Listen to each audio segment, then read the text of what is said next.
Did you hit your volume? Did you check your volume? I bet you did. Did I get you?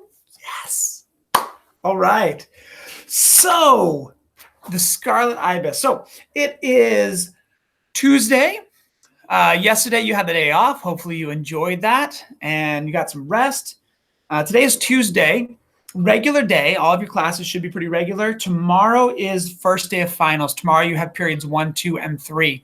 So, technically, you and I will not be meeting tomorrow. However, Thursday, we have periods 6, 5, 4 in that order.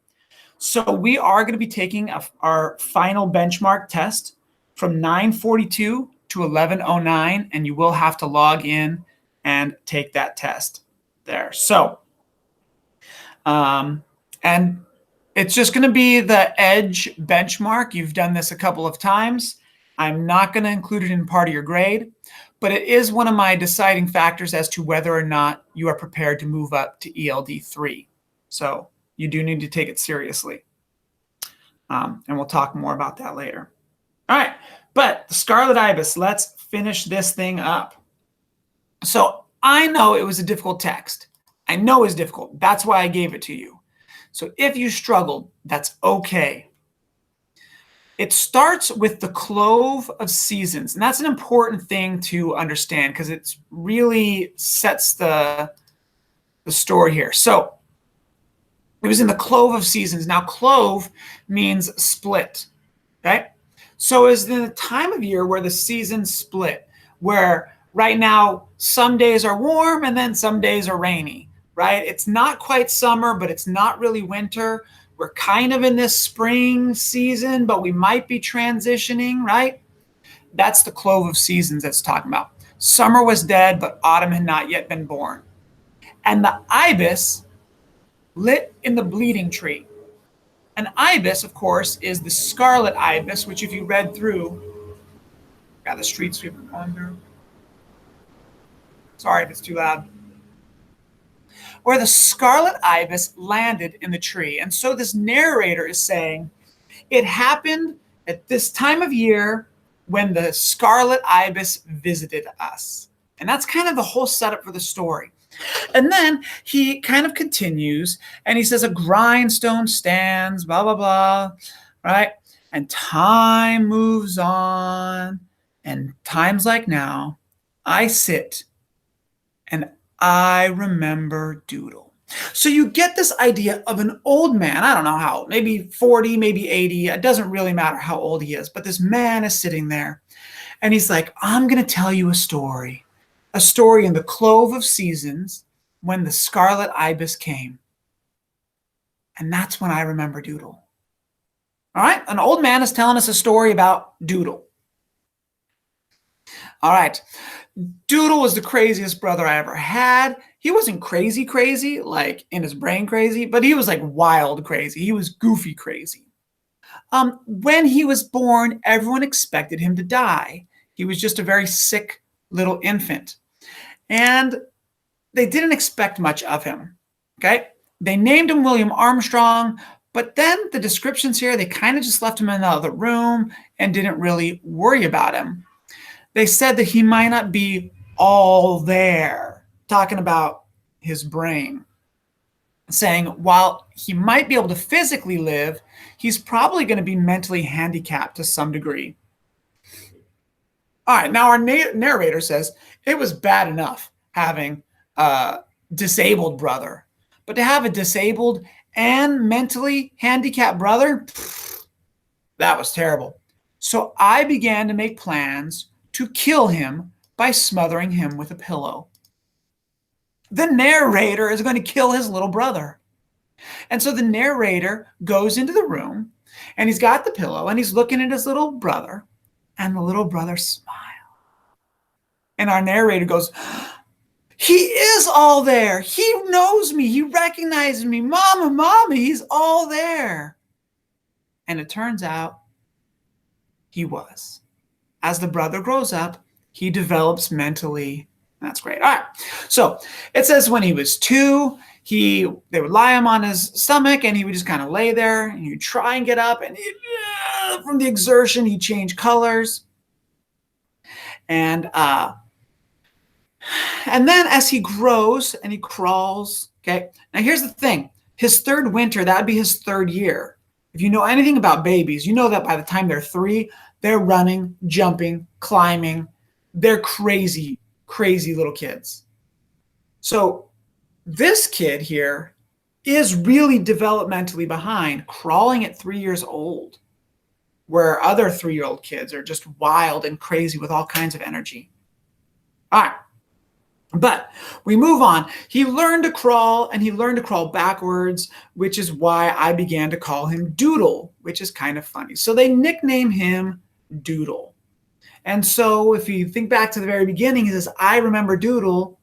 Well, Doodle is his baby brother's nickname. All right. So Doodle began to crawl. All right. He was a burden in many ways, just like all little brothers are. Bye, Mom, I'm going to go play. Take your brother with you. Oh, Mom, do I have to take Doodle? Yes, if you're going out with your friends, you got to take Doodle. Fine. So the narrator's like, I'll take him out. And when the going goes, so I would put him in a go-kart, like a little wagon, and I would go running down the street, and I'd try and go so fast that I'd try and tip it over and make him fall out so that next time Doodle will be like, I don't want to go with you. But Doodle loved being with his brother, and he never got sick of it, and it was fun, and he loved it. All right, so he says, I'm going to show you the most beautiful thing that I know, Old Woman Swamp. Now, let's see if I can pull up a swamp here real quick, because swamps generally don't sound that nice. Usually we think of something kind of muddy, but there is certainly a beauty here. I mean, look at this picture. All right, this is kind of similar to what's being described, although this swamp looks more like it's in Florida than North Carolina. But there'd be this water, there'd be trees around, lots of greenery. There's the swamp thing. But anyway, these are swamps, and this is what our narrator describes. This is probably what I imagine here, looking kind of like this. Anyway, so these brothers go, and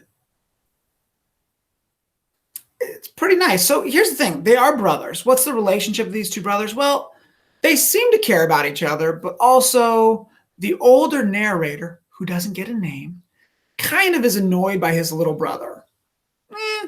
But he does take him and show him the most beautiful things he knows.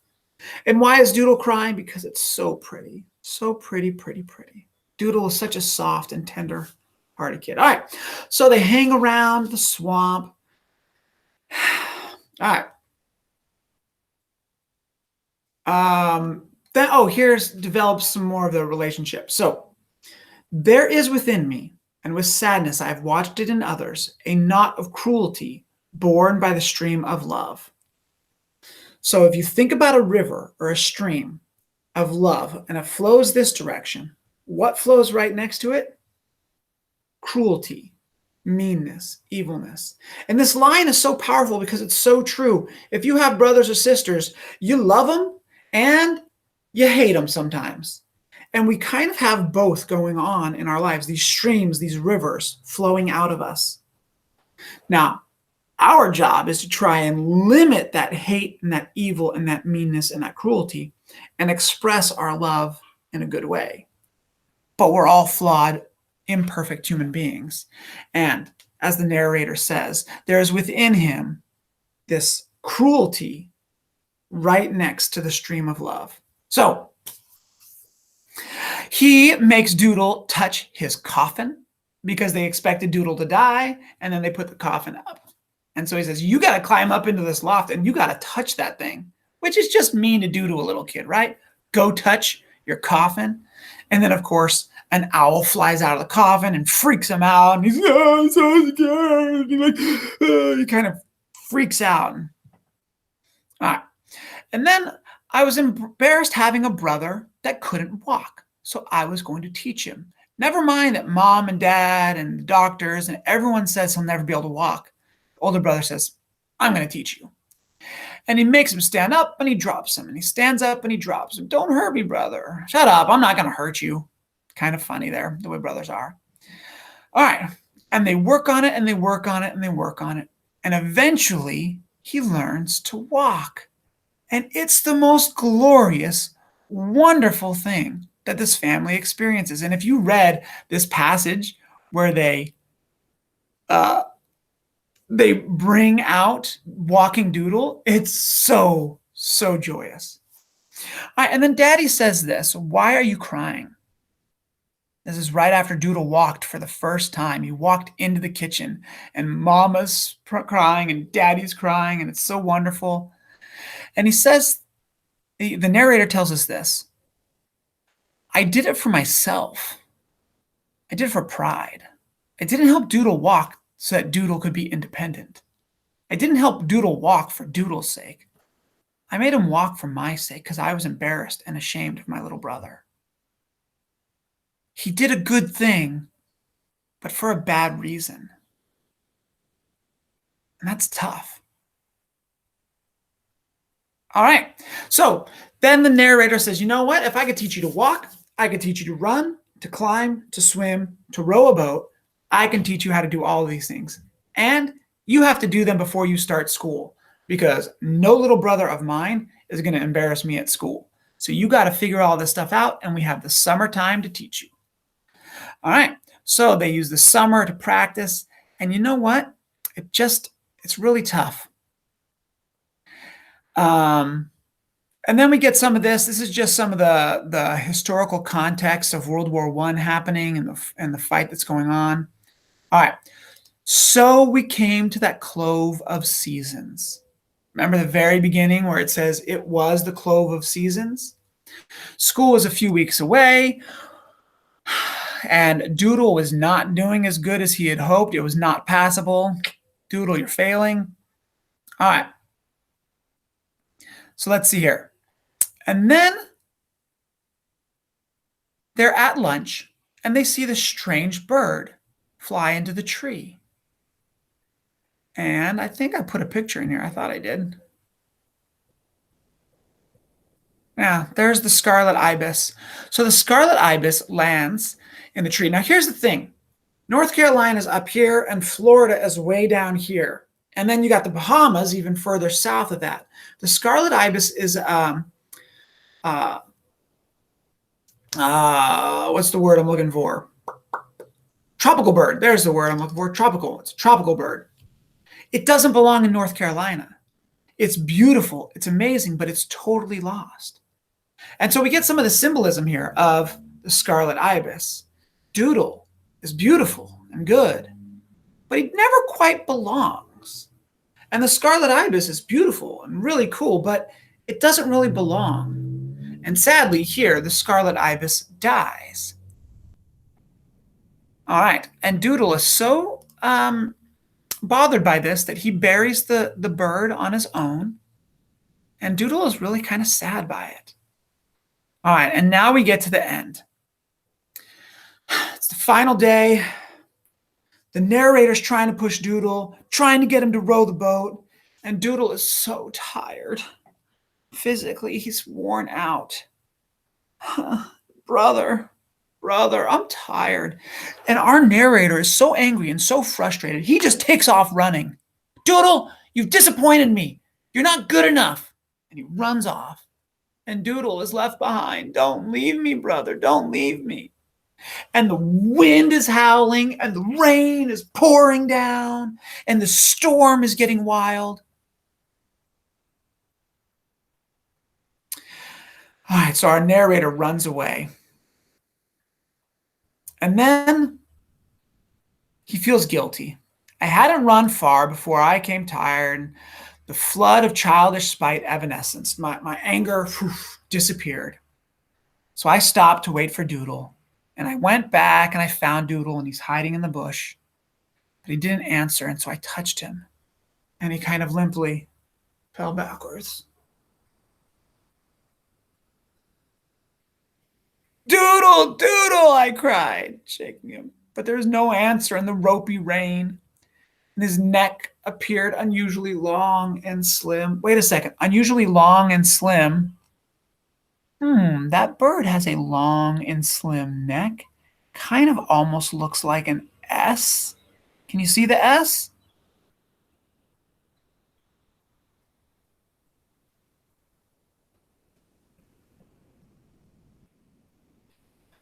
All right. I began to weep, and the tear-blurred vision in red before me looked very familiar. Doodle, I screamed above the pounding storm, and I threw my body to the earth above his. For a long time, it seemed forever, I lay there crying, sheltering my fallen Scarlet Ibis from the heresy of rain.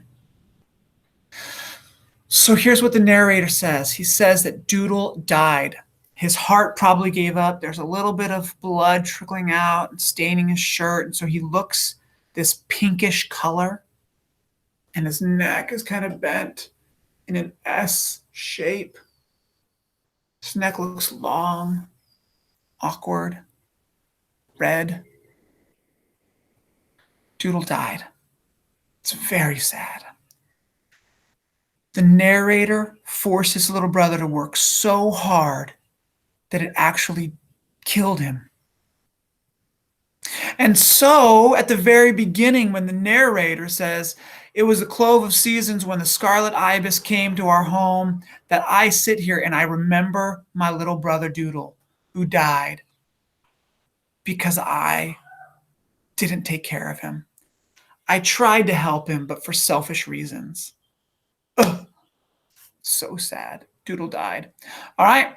So hopefully that helps explain the story to you a little bit. Like I said, next Thursday, you're going to take the final benchmark test. I do not want you to use Google Translate. I do not want you to use your cell phones. I am asking you on the honor code to take this test. And here's why. It's not a part of your grade. It's to show me how much English you have learned and how capable you are at the English language. So really, it doesn't matter at all except for you to show me that you have improved. Because we took it at the beginning of the year, we took it in the middle of the year, and now we're going to take it at the end of the year. And what we're looking for is improvement. All right, and if you were with me in ELD 1, you took it the end of last year. And if you move on to ELD 3, you'll be taking it again next year with Mr. Blay. So that'll be on Thursday from 9:42 to 11:09. All right, you guys, that's all I got for now. Have a good day.